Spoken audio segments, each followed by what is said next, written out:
halka midigtaan ka bilaabo engineer cali oo Telesom ka socda waa engineer ka tirsan qaybta enterprise solutions waana managerkaas qaybtaas. بسم الله الرحمن الرحيم الحمد لله رب العالمين والصلاة والسلام على أشرف الأنبياء والمرسلين سيدنا نبينا محمد وعلى آله وصحبه أجمعين. أنت كذب هذا خوف أحسن هاي فرق عن عام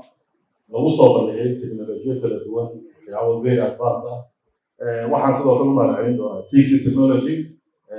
إلا هذا بوت كامس لو صوب اللي قام مربوط بالتكنولوجيا ده وواحد نقطي لحسركهم dadku waxaan ka dhaadhicin kari weynay wax la yiraahdo cloud technology waxay ugu oran jireen iminka ma xogteedii ayaa daruuraha dhigaysaa xogteeda halkay taala noocaas oo kale maanta waxa laga hadlayaa e-commerce platform iyo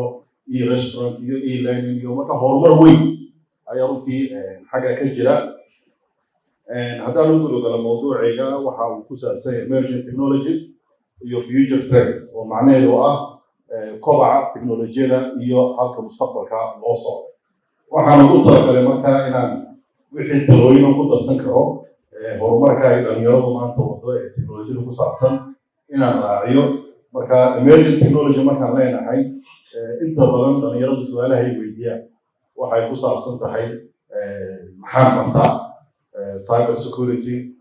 networking cisco marka jahwada badan ayaan ka dareemay dhalinyaradii marka waxaan siri canvas yar u sawir navigator on leenahay halkee laga yimid halkeenu joognaa halkee loo socda si markaad u kala dooran karto waxaad baranaysa iyo waxaad u socotiyo teknolojiyada nooca ay tahay emerging markaan leenahay waxaan ula jeednaa waa hal abuur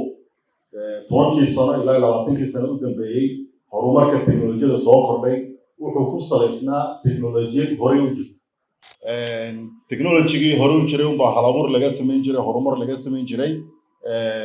taa ayaa waxay keentay markaa inuu horumar ama kobac uu ku dhaco technology-da tusaale yar yar haddaan soo qaadanana wixii caawa la soo bandhigayba haddaan tusaale ka soo qaadan ama waxaad si fiican u garanaysaan waa smartphone-ka waxa laga yaabaa badankiina la smartphone ku dhalateenba laakiin wuxuu soo maray taariikh dheer ayuu soo maray iminkana waxaan ka hadlaynaa basic phone, feature phone, maanta waxaynu maraynaa smartphone. Dhinaca kale e-commerce-ga oo kale waxaynu taagneen e-commerce. Kadibna waxaa soo kordhay social commerce. Mustaqbalkii hadda waxaa laga hadlayaa Q-commerce wax la yiraahdo iyo waxaa kaloo laga hadlayaa V-commerce wax la yiraahdo. Marka kuwaasna waxa weeyaan halka ay teknolojiyada ku socoto Q-commerce oo macnaheedu yahay quick commerce oo ay ujeedadu tahay in waxa kan qofka dalbayo degdeg uu ku heli karo waxa u dhaxeeya 10 ilaa 30 daqiiqo marka macquul ma tahay muddada gaaban in delivery lagu sameyn karo waayo waxa la isticmaalayaa drone technology ayaa la isticmaali doonaa qofka sida markuu check out u sameeyo wax dalbo drone-tii waa diyaar way qaadaysaa way geynaysaa within half an hour ayaa laga hadlayaa marka waxyaabo Amazon iyo qolooyinka waaweyn ay u ololeeyaan ay ka mid tahay quick commerce wax la yiraahdo in la sameeyo V-commerce waxa weeyaan virtual reality commerce oo ah markaa caqabadaha maanta hortaagan e-commerce-ga Soomaaliland gaar ahaan uu hirgali waayay ama sidii loogu talagalay u socon waxa kamid ah waa logistics-ka delivery-ga sidoo kalena waxyaabaha qaar aan lagu isticmaali karin ba e-commerce ay kamid tahay dharka oo kale iibinta dharka waxa ugu dhibka badan ay kamid tahay e-commerce-ga sababta qofkii cabirkii size-kii adduunka standard cabir ayaa jira inagu laakiin cabiradeena la haysan ayaa laga yaabaa ama dumarka inta badan maanta social commerce wax aad ugu iibiya sawir qurux badan waxa la soo dhigay dirac cajiiba marka la deliver gareeyna wuxuu soo baxay nooc kale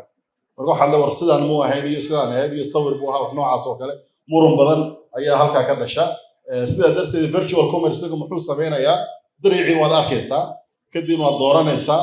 kadib waxa leedahay isku eego waad xiranaysaa waa virtual waad xiranaysaa sawirkaaga waxaad arkaysaa adigoo dirici ku dhex jira qurux badan kadib waxaad leedahay waan iibsanay marka taasna waa halka loo soco Soomaa markaan eegno e-commerce-ga maanta halkeenu taaganay ma halkii sara mise halkii dambe mise halkii bilowga wili bilow inta taaganay Soomaa bilow inuu taaganay laakiin bilow fiican oo de commerce laba nooc oo commerce cajiib ah ayaa halka lagu soo bandhigay sidoo kale social media kamid ah waa si fiican u garanaysaa Facebook Instagram waxaas ayaad la jaan qaadeen laakiin hal abuur cajiiba ayaa hal mar ku soo biiray Facebooka uu ka mid yahay TikTok kaasoo ku keenay isbedel weyn qaabka social media loo isticmaalo qaabka loo soo bandhigo waxaas oo dhan marka maxaan uga jeedaa hawlahaas oo dhan aan u sheegayaa emerging technologies ma aha inaan ka hadli doono mustaqbalka AI blockchain IoT wax noocaas oo kale idin kalama hadlayo waxaan ka hadlayaa sideen uga faa'iideysan kartaan halka laga yimid iyo halka la joogo halka loo socdo inta u dhaxayso dhan waxa ku jira fursado badan fursadaas loo baahay markaas aad ula soo bixi kari lahaydeen uga faa'iideysan kari lahaydeen isla markaana aad maaragtay fursadda u soo bandhigi lahaydeen halka haddii aan ka tago mustaqbalka ayuu navigate gareyn teknolojiyada dadka barta waxaa hortaagan challenge weyn challenge-gaas oo ah ninka jaamacad ka soo baxay 2000 ama yara fogeeya 1995 jaamacad ka soo baxay ku takhasusay education waliba mathematician ninka noocaasi intuu doono ayuu sii wadi karaa wax dhigista soo maaha laakiin cilmiga mathematics wax cusub oo ku soo kordhay equation cusub oo soo baxay iyo algebra waxaasi ma jiraan inkastoo innovation iyo qaabka gudbintii wax noocaas ay innovation ka sameyn karaan laakiin qofka teknolojiyada bartay waxa laga yaabaa meelaha qaarkood intaad level course-kan React.js iyo Node.js iyo waxaan back-endigan waxa ka hadlaysaan faham intaad leedahay ayaa teknolojiyadii ku dhaafaysaa wax kale oo laga sheekeynayo ayaad arkaysaa last year ahead 2022 adduunka oo dhan waxa uu ka sheekeynayay shirar badan oo technology aan ka qayb galay waxyaabo laga hadlayay waxa ka mid ah wax la yiraahdo metaverse maanta cid hadal haysa ma jirto hal mar uu dib u gurtay sababtoo ah AI ayaa meeshii soo dhex galay haddana dib loo soo celin waxa leeyahay AI-gii iyo metaverse-kii la isku daray waxa soo bixi karo wax cajiib marka teknolojiyadu waxay ku socotaa speed aan caadi ahayn ninka raba inuu barta teknolojiyada wuxuu u baahan yahay markaa ama gabadha rabta inay barato teknolojiyada waxa loo baahan yahay speedkaas inaad ku socon karto haddii kale mathematicians ka noqo xisaabtaadii taariikhda juqraafiga inaad dhigto ayaa kaaga fudud sababtan waxa weeyaan waa caalam wax walba ku soo kordhayaan hal tusaale kale mustaqbalka haddaan idinka siiyo programming maanta aad dhigateen back-end aad ka shaqayseen statement-iga ugu cajiibsan ee programming very basic waa maxay yaa ii sheegi karaa hello world iyo ama waxaan u jeedaa if then statement soo ma hadday sidaa true tahay sidaa ka dhig hadday sidaa false tahay sidaas kale if then true statement oo cajiib ah soo programming language aanay ku jirin ma laha programming ma samayn kartid ilaa condition noocaasi aad soo dhexgeliso mustaqbalka programming laga hadlayo waxa weeyaan programming aan lahayn if then sidee buu noqon doonaa marka waxaanad maanta baranaysaan haddaan iraahdo ma jiraan oo beri waxa soo socda wax ka cajiibsan waxa weeyaan muxuu ahaa trendiga mustaqbalka loo socdo sidaa darteed waxaan kusoo koobi doonaa maadaama technology baranaysaan technology speed ku socoto maalin walba cusub soo kordhayo sidee baad u survive garowaysaa mustaqbalka sidee u noqonaysaa qof survival anigu waan soo survive garoway ilaa hadda waagaan jaamacadda ka baxay ilaa hadda muddo dheer ka soo wareegtay laakiin weli teknolojiyada ku dhex jira si fiican weliba dhexda ugu jira marka survival ka noqday idinku marka 20 years from now survival set ku noqonaysaa marka saddex talo ayaan idin siin doonaa ay ugu horeyso marka waa maxay skill-ka loo baahan yahay mustaqbalka wuxuu noqon doonaa React.js Node.js back-end SQL waxaasi mise wax kale ayaa loo baahan marka haddaad sawirataan skill noocee ayuu noqon doonaa 10 years from now mustaqbalka qofka teknolojiyada ama the software developerska ama teknolojiyada ku dhex jiro looga baahan inuu yaqaan number 1 aan wax kale la soconin waa laba shay oo aan leeyahay qof walba meel ha ku qorto skillka mustaqbalka waxa weeyaan continuous learning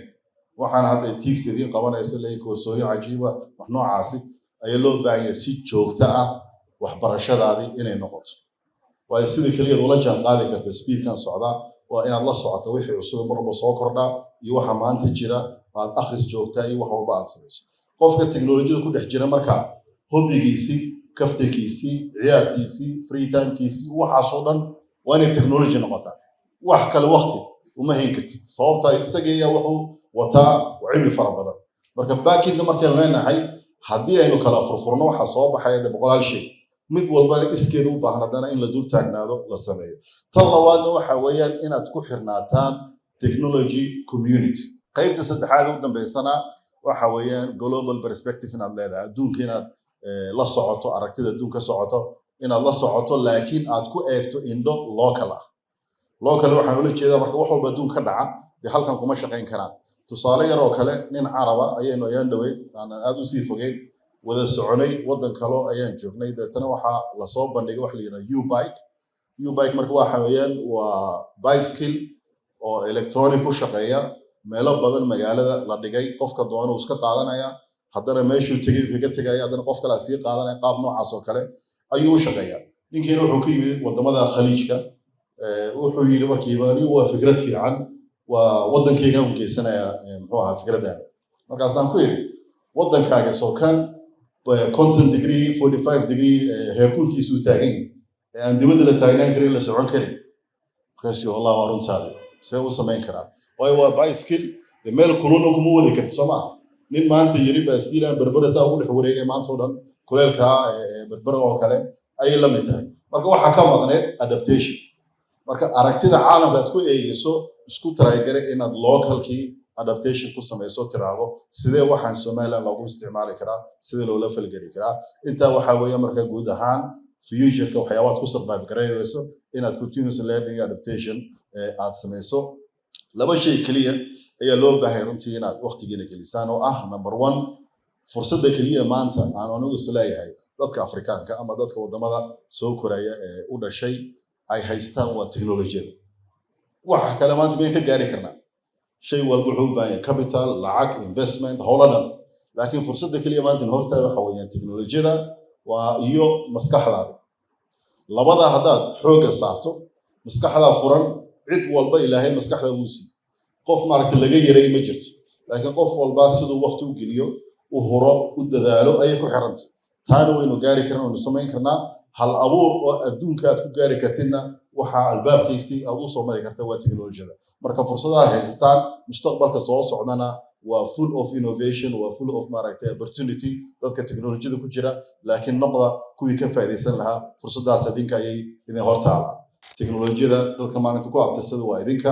taana waxaad u baahan tahay marka levelka maanta inuu taaganahay inaynu ka sii dhaqaajino aad baad u mahadsantihiin